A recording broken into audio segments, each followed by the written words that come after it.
Hi, good morning, everybody. Well, I looked at the clip that you all were talking about between the Wake Up Street black people and white people. And, you know, ironically, I'm on a peaceful piece of land called the Tucker Valley Range this morning.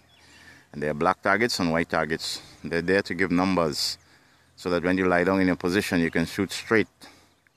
The unfortunate thing about it is that long ago, and even now, targets were made up with black delineations in the middle of it.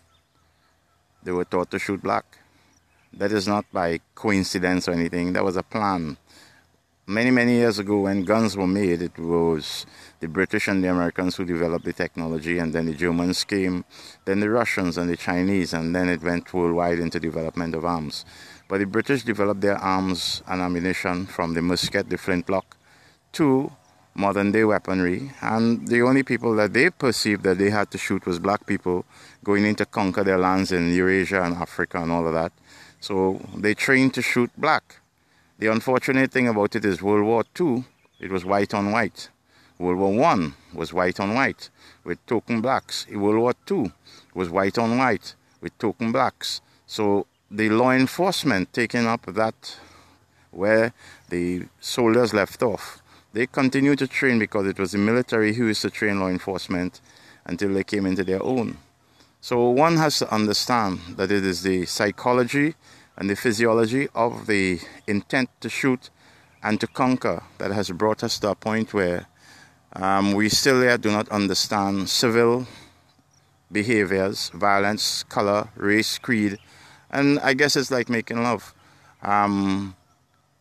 A white woman goes with a black man, in the perception of a lot of people, she's going for good sex. A black man goes with a white woman, he's going because he's afraid of dominance of his own female race. And all those arguments go subjectively or objectively based upon the results. However, white on black shooting, it's objective, not subjective, because it has been ingrained. So, from a peaceful valley, one will understand that just now we're going to start making noise and we're going to train. However, I don't train that way. I put targets up that are realistic and not to the human being but to what the human may wear, so that the understanding of the shooter is that the threat needs to be stopped regardless of color, creed or race, but it is based upon the fact that that person may injure you, kill you, or other persons whom you are sworn to protect their lives.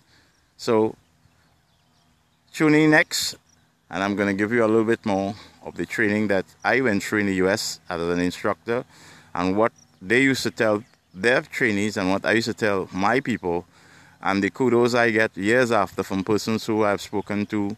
And while we whisper little things in training to the white and the black, it's not about them. It's about the threat. It's not about color.